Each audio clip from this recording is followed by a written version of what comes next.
పుష్ప ఎక్కడ చూసినా ఎక్కడ విన్నా ఈ సినిమా గురించి. దేశం మొత్తం పుష్ప వైబ్ని క్రియేట్ చేశారు సుకుమార్ గారు. పుష్ప అంటే ఫ్లవర్ అనుకుంటావా? కాదు. ఫైర్ కదా? కాదు, వైల్డ్ ఫైర్. మూవీ మొత్తం వైల్డ్ ఫైర్ లానే ఉంది. మాస్ ఆడియన్స్కి అయితే పండగే పండగ. పుష్ప అంటే ఒక మాస్ జాతర.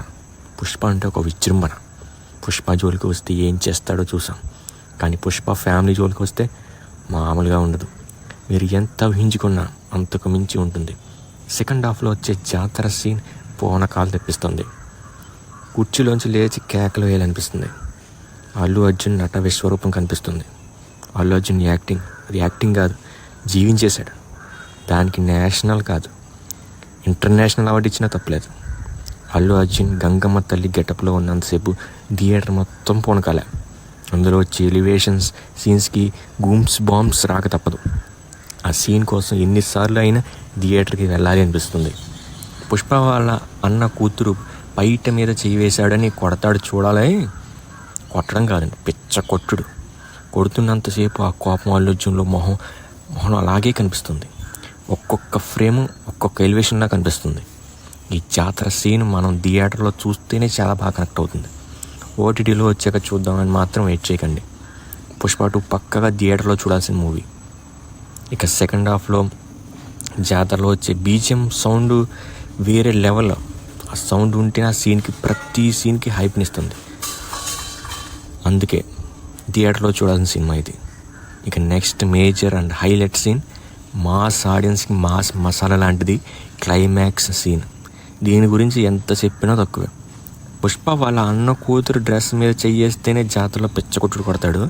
అలాంటిది ఆ చెయ్యి వేసిన వాళ్ళు కిడ్నాప్ చేస్తే ఊరుకుంటాడా? పుష్ప ఇక మీ ఊహకే వదిలేస్తున్నా. 1 అవర్ టైం ఇస్తాడు. ఎక్కడ కిడ్నాప్ చేశారో అక్కడ వదిలేయమని చెప్తాడు. చిన్న గీత పడిన అమ్మాయి మీద మిమ్మల్ని రప్ప నరికి చంపుతాని పప్పులిక్క టీవీలో వార్నింగ్ ఇస్తాడు. కిడ్నాప్ చేసిన వాళ్ళు దేశ ప్రధానమంత్రి కొడుకు. వాడు కాల్ చేసి కిడ్నాప్ చేసిన ప్లేస్కి 20 కోట్లు నువ్వు సింగిల్గా రావాలని కండిషన్ పెడతాడు. పుష్ప హెలికాప్టర్లో వెళ్తాడు సింగిల్గా. అక్కడ పుష్పని 2 కాళ్ళు చేతులు కట్టేస్తారు. కిడ్నాప్ చేసిన అమ్మాయిని పుష్ప ముందుకు తీసుకొచ్చి అసభ్యకరంగా ప్రవర్తిస్తారు. ఇక పుష్ప ఊరుకుంటాడా? 2 కాళ్ళు చేతులు కట్టేసినా కూడా తన తల నేలకు వేసుకుని కొట్టుకుని ఎగిరి అమ్మాయి మీద చెయ్యి వేసిన వాడి పేక పట్టుకుని కొరికేస్తాడు. అక్కడ మొదలవుతుంది ఫైట్. ఇలాంటి ఫైట్ ఏ సినిమాలోనూ రాలేదు. పుష్పలో మరో కోణం చూస్తాం.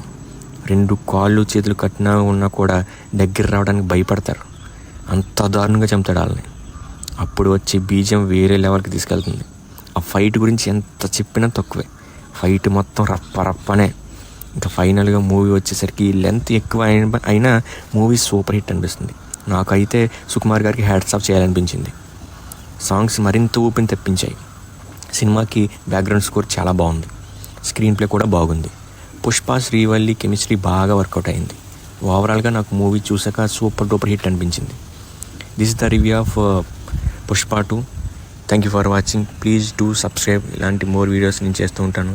సబ్స్క్రైబ్ చేసుకోండి. Thank you so much. Thank you so much.